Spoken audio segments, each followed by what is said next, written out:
அனைத்து தமிழ் மக்களுக்கும் கணேஷின் பணிவான வணக்கம். வாங்க ஃப்ரெண்ட்ஸ், மார்க்கெட் பற்றி டிஸ்கஸ் பண்ணலாம். எஸ்டர்டே நிஃப்டியில் ஒரு பியரிஷ் ஃப்ளாக் பேட்டர்ன் க்ரியேட் ஆகிருக்கு அப்படிங்கிற மாதிரி பார்த்துருந்தோம்.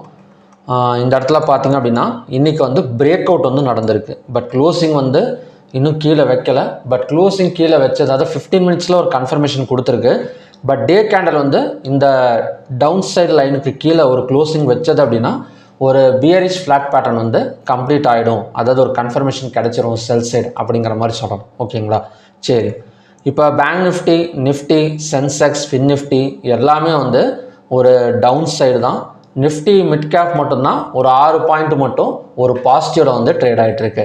இந்த நெகட்டிவ் நாளைக்கும் கண்டினியூ ஆகுமா? அதாவது சென்செக்ஸ் எக்ஸ்பைரிங்க, அதனால தான் இன்றைக்கி இறங்கியிருக்கு, நாளைக்கெல்லாம் மறுபடியும் ரெக்கவரி ஆகிடுமா அப்படின்னு கேட்டிங்க அப்படின்னா அதுக்கு முன்னாடி ஒரு சில நியூஸ் அண்ட் டேட்டாஸை பார்த்துட்டு இதை பற்றி நாம் டிஸ்கஸ் பண்ணலாம். ஃபஸ்ட்டு, நமக்கு பியரிஷ் ஃப்ளாக் பேட்டர்ன் கிரியேட் ஆகிருக்கு, அதனால தான் இறங்கியிருக்கு அப்படிங்கிற மாதிரி சொன்னால் கூட இன்றைக்கி சென்செக்ஸ் எக்ஸ்பைரியோட சேர்ந்து ஹெச்டிஎஃப்சி கொஞ்சம் ஹார்ட் ஒர்க் பண்ணியிருக்கு ஒரு செல்லிங் சைடுக்கு அப்படிங்கிற மாதிரி சொல்லலாம். ஏன் அப்படின்னா ஹெச்டிஎஃப்சி ஒரு 2% மேலே சரிஞ்சிருச்சுங்க.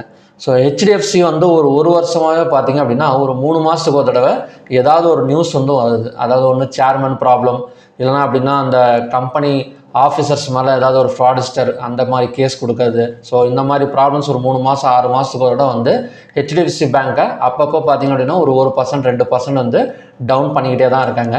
ஸோ இன்றைக்கும் பார்த்திங்க அப்படின்னா யூஎஸில் பார்த்திங்க அப்படின்னா செக்யூரிட்டிஸ் ஃப்ராட் கிளாஸ் ஆக்ஷன் லாஷூட் அப்படின்னு சொல்லி ஒரு விஷயத்தை தாக்கல் பண்ணியிருக்காங்க. இதுக்கு என்ன சொல்கிறாங்க அப்படின்னா, அங்கே இருக்கிற 2 சீனியர் எக்ஸிக்யூட்டிவ்ஸ் டிஸ்க்ளோசர்ஸ் அண்ட் கவர்னன்ஸ் அந்த மாதிரி கிளையன்ஸுக்கு தப்பாக கொடுத்து ஒரு கைடு பண்ணியிருக்கிறாங்க.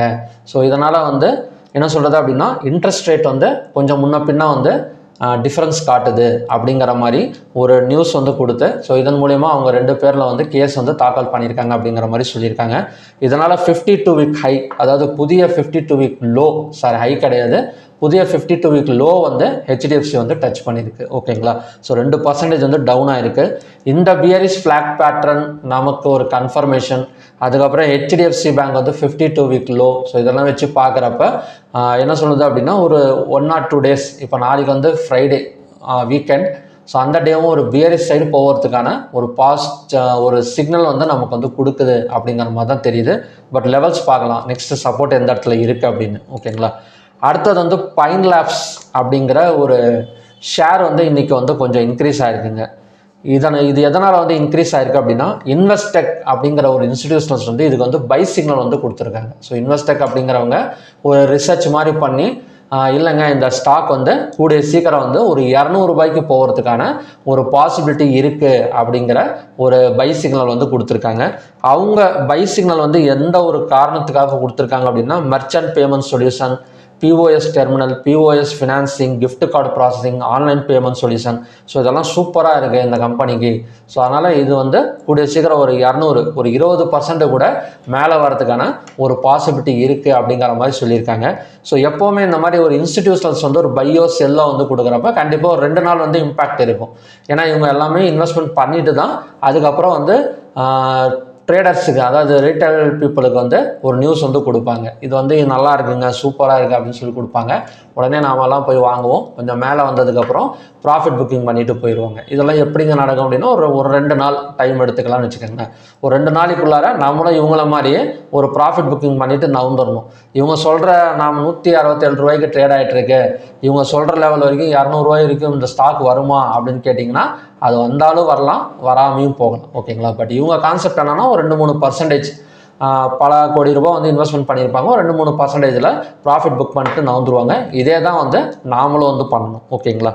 நெக்ஸ்ட்டு இந்த பைன் லேப் ஷேரை பற்றி கொஞ்சம் பார்க்கலாம். இது கிட்டத்தட்ட மார்க்கெட் கேபிட்டல் ஒரு 19,627 கோடி ரூபாய்க்கு ட்ரேடிங் ஆகிட்டுருக்கு. இது ஃபுல்லாமே பார்த்திங்க அப்படின்னா POS சொல்யூஷன், பேமெண்ட் சொல்யூஷனுக்காக இந்த கம்பெனி ரன் ஆகுது. ஸோ இதோட கரண்ட் ப்ரைஸ் ஒரு 170 ரூபாய்க்கு ட்ரேட் ஆகிட்டுருக்கு. இன்றைக்கி ஒரு 2% ஏறி இருக்குங்க. இது 170 ரூபாய்க்கு ட்ரேட் ஆனால் கூட 284 ஹை, 135ங்கிறது லோ. ஓகேங்களா? பட் இந்த ஸ்டாக்கை பொறுத்த வரைக்கும் ஒரு டெக்னிக்கல்ஸ் ஸ்ட்ராங்காக இருக்கா அப்படின்னு கேட்டிங்கன்னா டவுட்டு தான். ஏன்னா 200 மூவிங் ஆவரேஜுக்கு கீழே தான் 50 மூவிங் ஆவரேஜே வந்து ட்ரேட் ஆகிட்டு இருக்கு. ஸோ 200 மூவிங் ஆவரேஜ் கூட ஸ்ட்ராங்காக இல்லை அப்படிங்கிற மாதிரி சொல்லலாம். பட் டெக்னிக்கல்ஸ் வைஸாக வந்து இது கொஞ்சம் வீக் அப்படிங்கிற மாதிரி எடுத்துக்கலாம். பட் இவங்க வந்து சொல்கிறத பார்த்தோம் அப்படின்னா இவங்க வந்து நிறையா சொல்லியிருக்காங்க. மெர்ச்சன்ட் பேமெண்ட் சொல்யூஷன் நல்லா இருக்குது, பிஓஎஸ் டெர்மினல் நல்லா இருக்குது, எல்லாமே நல்லா இருக்குது. பட் டெக்னிக்கல் சைடாக நல்லா இருக்கணும்ல, டெக்னிக்கல் சைடாக கொஞ்சமாச்சு நான் ஒரு 200 மூவிங் ஆவரேஜாச்சும் கொஞ்சம் ஸ்ட்ராங்காக இருக்கணும்ல. சரி, இது எப்போங்க ஒரு டிசிஷன் ஒரு பை சைடு கன்ஃபர்மேஷன் வந்து கிடைக்கும் அப்படின்னா 50 மூவிங் ஆவரேஜ் வந்து 200 மூவிங் ஆவரேஜை கிராஸ் பண்ணது அப்படின்னா அந்த டைமில் வந்து ஒரு பை சைடு கன்ஃபர்மேஷன் கொடுக்கறதுக்கு சான்சஸ் இருக்குது இந்த ஸ்டாக்கை பொறுத்த வரைக்கும்.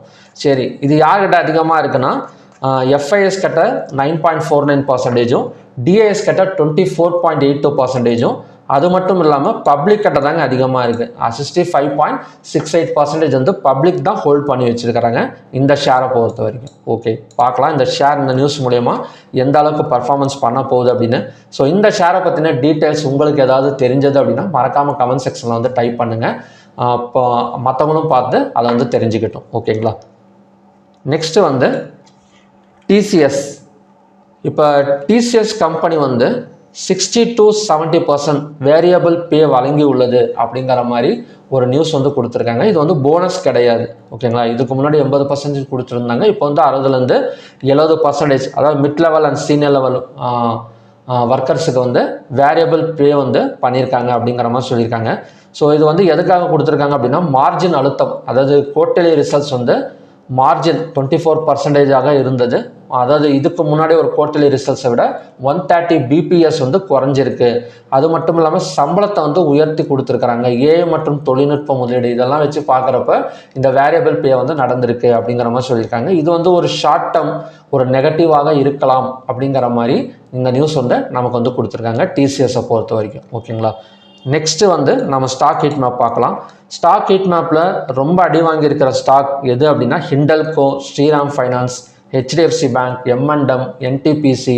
ஸோ இதில் வந்து கொஞ்சம் வெயிட்டேஜ் ஸ்டாக்ஸ் எல்லாம் பார்த்திங்க அப்படின்னா Shriram Finance, HDFC Bank, M and M, Hindalco இதெல்லாம் பார்த்திங்கன்னா கொஞ்சம் வெயிட்டேஜ் ஸ்டாக்ஸ். அவ்வளோ சீக்கிரம் வந்து நமக்கு மேலே வரல இன்றைக்கி.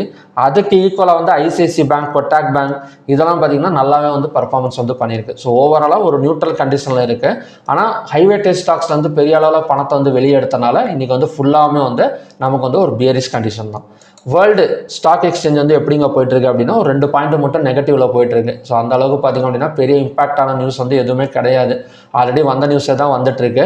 அதனால் நமக்கு வந்து ஒரு 2 பாயிண்ட் மட்டும்தான் குளோபல் நியூஸை இம்பாக்ட் பண்ணி ஒரு குளோபல் மார்க்கெட் வந்து ஒரு 2 பாயிண்ட் மட்டும் நெகட்டிவில் வந்து போயிட்டுருக்கு. ஓகேங்களா. நெக்ஸ்ட் வந்து ஓப்பன் இன்ட்ரெஸ்ட் டேட்டா பார்த்தோம் அப்படின்னா கால் ஆப்ஷனை செல் பண்ணி புட் ஆப்ஷனை பை பண்ணியிருக்கிற மாதிரி தான் க்ளோசிங் வரைக்கும் கொண்டு வந்திருந்தாங்க. அடுத்தது வந்து என்எஸ்சியில் 3588 ஸ்டாக்ஸ் வந்து ட்ரேட் ஆகிருக்கு. அதில் அட்வான்ஸ் எடுத்துக்கிட்டோம் அப்படின்னா 1264, டிக்ளைன்ஸ் வந்து 2161, அன்சேஞ்சு வந்து 113.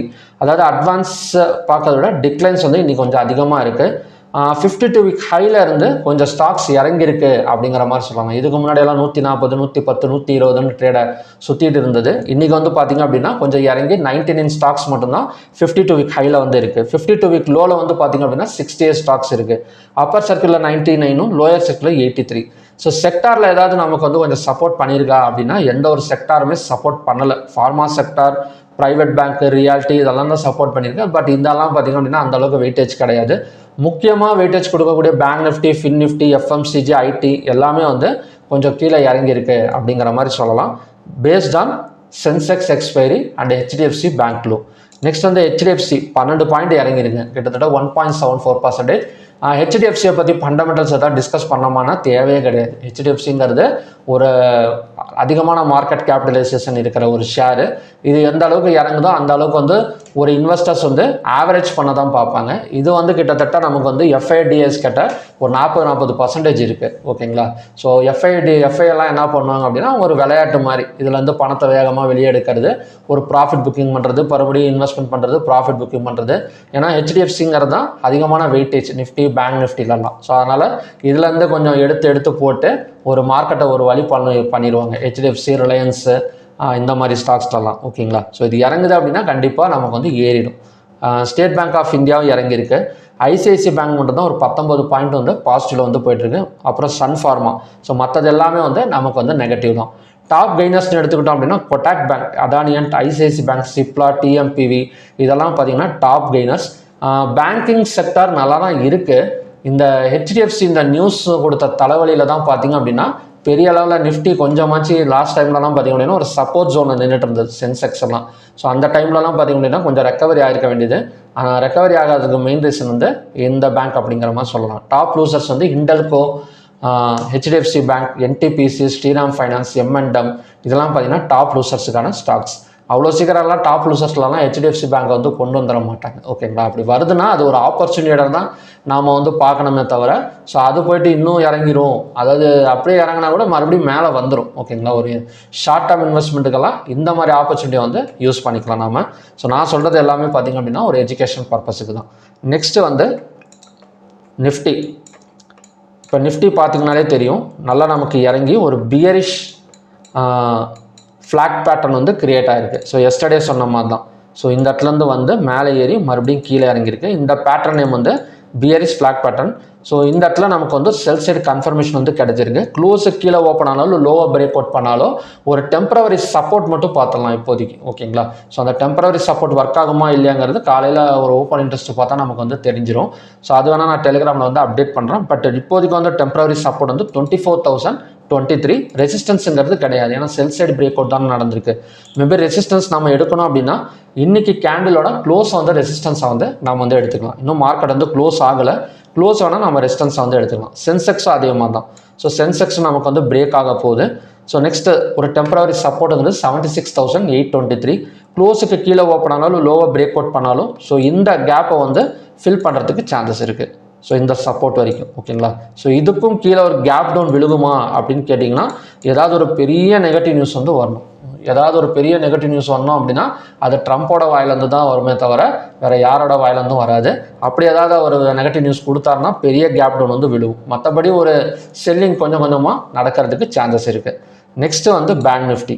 இப்போ பேங்க் நிஃப்டி எடுத்துக்கிட்டால் 57,997 ரெசிஸ்டன்ஸ் எடுத்துகிட்டு இறங்கிட்டு இருக்கு. க்ளோஸுக்கு கீழே ஓப்பன் ஆனாலும் லோவர் பிரேக் அவுட் ஆனாலும் நெக்ஸ்ட் சப்போர்ட் வந்து 57,006. அடுத்தது வந்து fin Nifty. So fin Nifty almost அதே மாதிரி தான். ஸோ எஸ்டர்டே வந்து பேங்க் நிஃப்டி நாம் வந்து ஒரு பிரேக் அவுட் பாயிண்ட் வந்து ட்ரா பண்ணியிருந்தோம், பை சைடு பிரேக் அவுட் பாயிண்ட்டுன்னு. ஸோ அதனால தான் சொல்லியிருந்தேன் அந்த பை சைடு பிரேக் அவுட் பாயிண்ட்டுக்கு மேலே ஒரு ஓப்பனிங் கொடுத்தா மட்டும்தான் ஒரு பை சைடு வந்து போகும், இல்லைனா தொடர்ந்து நமக்கு கீழே இறங்குறது சான்சஸ் இருக்குது. அது மட்டும் ஒரு ப்ராஃபிட் புக்கிங் நடக்கும் அப்படிங்கிற மாதிரி தான் பார்த்துருந்தோம். அதுதான் பேங்க் நிஃப்டி அண்ட் ஃபின் நிஃப்டியில் வந்து எக்ஸாக்டாக வந்து நடந்திருக்கு. ஸோ லோவர் பிரேக் அவுட் பண்ணால் நெக்ஸ்ட் சப்போர்ட்டுங்கிறது 26,167. நெக்ஸ்ட் ரெசிஸ்டன்ஸுங்கிறது 26,482. அடுத்தது வந்து mid cap Nifty. So mid cap Nifty நமக்கு டபுள் டாப் ரெசிஸ்டன்ஸ் எடுத்து இறங்கிட்டு இருக்கு. எஸ்டர்டேவே பார்த்துருந்தோம். இன்றைக்கி கொஞ்சம் மறுபடியும் லோவர் பிரேக் அவுட் பண்ணால் நெக்ஸ்ட் சப்போர்ட்டுங்கிறது 14,805. நெக்ஸ்ட் ரெசிஸ்டன்ஸுங்கிறது 15,071. யூஎஸ்டி ஐஎன்ஆர்லாம் எப்படிங்க இருக்குது அப்படின்னா யூஎஸ்டி ஐஎன்ஆரை பொறுத்த வரைக்கும் நேற்று வந்து கொஞ்சம் ஸ்ட்ராங்காக இருந்தது, இன்றைக்கி மறுபடியுமே வந்து வீக்காக இருக்குது. இந்த நிஃப்டியோட பியரிஷ் ஃப்ளாக் பேட்டர்ன்லாம் தொடர்ந்து இறங்குனது அப்படின்னா ருப்பி இன்னுமே கூட கொஞ்சம் வீக் ஆகக்கூடிய சான்சஸ் இருக்குது. நெக்ஸ்ட் வந்து இந்தியா விக்ஸு. ஸோ இந்தியா விக்ஸை பொறுத்த வரைக்கும் ஒரு 3% வந்து இன்க்ரீஸ் ஆகிருக்கு. ஓகேங்களா, ஸோ ஓவராலாக USD INR and India Vicks எல்லாம் ஒரு செல் சைடு வந்து சப்போர்ட் பண்ணுது அப்படிங்கிற மாதிரி எடுத்துக்கலாம். ஓகே, அடுத்தது வந்து க்ரூட் ஆயிலுக்கு போயிடலாம். இப்போ க்ரூட் ஆயில் என்னதாங்க ஆகுது அப்படின்னா இப்போ க்ரூட் ஆயிலை பொறுத்த வரைக்கும் காலையில் ஒரு சப்போர்ட் வந்து பார்த்துருந்தோம் 7,780. ஸோ அதையும் பிரேக் அவுட் பண்ணிவிட்டு நமக்கு மேலே வந்துட்டுருக்கு. ஸோ பிரேக் அவுட் பண்ணிவிட்டு இன்றைக்கான ஹைக்கு மேலே ஒரு 1 hour கேண்டில் வந்து க்ளோஸ் ஆகிருக்கு. ஸோ ஒரு பை சைடு கன்ஃபர்மேஷன். நெக்ஸ்ட் ரெசிஸ்டன்ஸுங்கிறது 7,964. நெக்ஸ்ட் சப்போர்ட்டுங்கிறது 7,780. அடுத்தது வந்து நேச்சுரல் கேஸ். இப்போ நேச்சுரல் கேஸ் பார்த்திங்க அப்படின்னா ஒரு ட்ரெண்ட் லைன் பிரேக் அவுட் வந்து நடந்திருக்கு காலையில். இந்த இடம் பார்த்தீங்கன்னா தெரியும், ஒரு ட்ரெண்ட் லைன் பிரேக் அவுட் வந்து நடந்திருக்கு. நெக்ஸ்ட்டு சப்போர்ட்டுங்கிறது இப்போ டச் பண்ணிவிட்டு மேலே வந்துட்டுருக்கு 279.1. ஓகேங்களா, ஸோ இந்த கேண்டில் ஒரு கன்ஃபர்மேஷன் கொடுத்தது, ஒரு 1 hour கேண்டில் கன்ஃபர்மேஷன் கொடுத்தது அப்படின்னா ஸோ நெக்ஸ்ட்டு அகைன் வந்து ஒரு பை சைடு போகிறதுக்கு சான்சஸ் இருக்குது. நேச்சுரல் கேஸை பொறுத்த வரைக்கும் ரெசிஸ்டன்ஸுங்கிறது கிடையாது. ஸோ ரெசிஸ்டன்ஸ் நம்ம வந்து நேச்சுரல் கேஸில் எடுக்கணும் அப்படின்னா கண்டிப்பாக இந்த ட்ரெண்ட் லைன் வந்து நமக்கு வந்து ஃபெயிலியர் ஆகணும். ஸோ ஃபெயிலியர் ஆனால் மட்டும்தான் அந்த இடம் வந்து ரெசிஸ்டன்ஸாக வந்து சேஞ்ச் ஆகும். இப்போதைக்கு ஃபெயிலியர் ஆகலை, ஒரு பிரேக் அவுட் நடந்து மறுபடியும் சப்போர்ட் தான் எடுத்துகிட்டு இருக்கு, பார்க்கலாம். அடுத்தது வந்து கோல்டு. இப்போ கோல்டெல்லாம் நம்ம எஸ்டர்டேவே பார்த்தது தாங்க, பிசி ப்ரைஸ் இண்டெக்ஸ், அதாவது இன்ஃப்ளேஷன் வந்து அதிகமாக கொடுத்துருக்கு. கண்டிப்பாக கோல்டு அண்ட் சில்வர் வந்து கொஞ்சம் செல்லிங் போகும் அப்படிங்கிற மாதிரி தான் பார்த்தோம்னா ஒரு ட்ரிபிள் என்ன சொல்கிறோம் head and shoulder pattern break out நடந்திருக்கு. ஸோ கன்ஃபர்மேஷன் கொடுத்து இன்றைக்கி மறுபடியும் 4582 வரைக்கும் கீழே இறங்கிட்டு இருக்கு. ஸோ கோல்டோட நெக்ஸ்ட் சப்போர்ட் ஜோனுங்கிறது 1,56,140, இப்போதைக்கு 1,58,581 ட்ரேட் ஆகிட்டு இருக்கு. ஸோ ரெசிஸ்டன்ஸுங்கிறது ரொம்ப தூரமாக இருக்குது. இப்போ இருக்கிற கண்டிஷனே ரெசிஸ்டன்ஸ் கண்டிஷன் தான் எனக்கு கோல்டை பொறுத்த வரைக்கும். ஸோ கோல்டெல்லாம் நமக்கு இன்னும் கொஞ்சம் ஒரு ஷார்ட் டேர்மாக கூட பார்த்தோம் அப்படின்னா ஒரு $50 ஒரு $60 வரைக்கும் டவுன் சைடே கூட நம்ம வந்து எக்ஸ்பெக்ட் பண்ணலாம். ஜாக்சன் ஹோல் சிம்போசியம் அதோட நியூஸ் வேறு இன்னும் இருக்குது. அதாவது என்ன சொல்கிறது, Kevin wash fed chairman Kevin wash வந்து ஏதாவது ஒரு ஸ்டேட்மெண்ட் வந்து கொடுப்பாரு. ஹாக்கி ஸ்டேட்மெண்ட் எல்லாம் கொடுத்துட்டாரு அப்படின்னா மறுபடியும் கோல்டு நமக்கு கொஞ்சம் கீழே தான் இறங்கும். சில்வர் பார்த்தோன்னா சில்வரும் சேம் கண்டிஷன் தான். ஸோ நமக்கு கோல்டு பிரேக் அவுட் நடந்திருக்கு, பட் சில்வர் கொஞ்சம் தள்ளாடிட்டு இருக்கு. ஸோ சில்வரோட கரெக்டான பிரேக் அவுட் பண்ணது $67.4. ஸோ இதையும் பிரேக் அவுட் பண்ணுறப்ப 66.466 வரைக்கும் இறங்கிறதுக்கு சான்சஸ் இருக்குது. அப்படி சில்வர் பார்த்தோம் அப்படின்னா இப்போயே ஒரு 2,39,427 ரூபாய்க்கு ட்ரேட் ஆகிட்டு இருக்கு. நெக்ஸ்ட் ரெசிஸ்டன்ஸுங்கிறது 2,40,684. நெக்ஸ்ட் ஒரு டைம் சப்போர்ட்டுங்கிறது 2,36,000. ஓகேங்களா. நெக்ஸ்ட் வந்து காப்பர். ஸோ காப்பர் நமக்கு காலையில் பார்த்ததான் ஒரு ட்ரிபிள் டாப் ரெசிஸ்டன்ஸ் வந்து எடுத்திருக்கு அப்படிங்கிற மாதிரி பார்த்தோம்னா எக்ஸாக்டாக 1,400லேருந்து கீழே இறங்கிட்டு இருக்கு. நெக்ஸ்ட் சப்போர்ட்டுங்கிறது 1,380. ஸோ ஓகே ஃப்ரெண்ட்ஸ், இதுதான் பார்த்தீங்க அப்படின்னா M6க்கான ஈவினிங் கண்டிஷன்ஸ். ஸோ வெயிட் பண்ணி பார்க்கலாம். நமக்கு 15 மினிட்ஸில் நிஃப்டி வந்து ஒரு புல்லிஷ் ஃப்ளாக் பேட்டர்ன், புல்லிஷ் கிடையாது, பியரிஷ் ஃப்ளாக் பேட்டர்ன் வந்து டவுன் சைட் கன்ஃபர்மேஷன் வந்து கொடுத்துருக்கு. பார்க்கலாம் எந்த மாதிரி வந்து மூவ்மெண்ட் வந்து நமக்கு கொடுக்கும் அப்படின்னு. ஓகே ஃப்ரெண்ட்ஸ், மறுபடியுமே பார்த்தீங்க அப்படின்னா இன்னும் நல்ல ப்ரெடிக்ஷன் வீடியோட நான் வந்து மீட் பண்ணுறேன். Thank you very much.